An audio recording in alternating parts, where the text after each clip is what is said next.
the high-level panel on the promotion and protection of freedom of time as possible to the debate. The internet has transformed human rights movements. States can no longer exercise control based on the notion of a monopoly over information. We have also witnessed how courageous individuals strategically use the internet to mobilize and support others in demanding their human rights.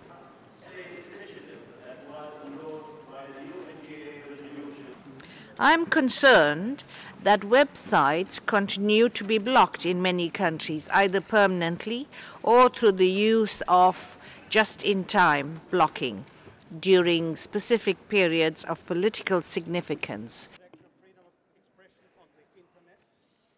As the world is moving online very fast, big time, then the freedoms and the human rights that we cherish in the offline world must be protected in the online world. Because if that doesn't happen, what will happen is that as we switch on to the world, there's a risk that we switch off the freedoms. That's the fundamentals of it. So it is a consequence of a profound technological shift in the world, affecting all of our societies, and it affects the way in which we can protect human rights and freedoms. I mean, freedom on the net, the fight for freedom on the net, is the new front line for fight for freedom throughout the world. We do not need new standards of human rights. The standards exist. Articles 19 and 20 of the ICCPR are very clear, and all the other standards of human rights doctrine and human rights principles apply online as they do offline.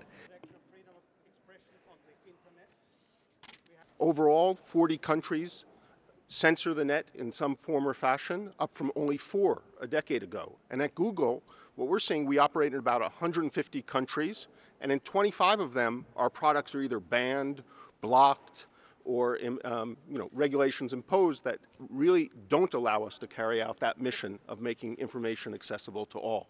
To the debate, and I now invite our moderator, And I think what is really important is that states don't opt for cheap alternatives.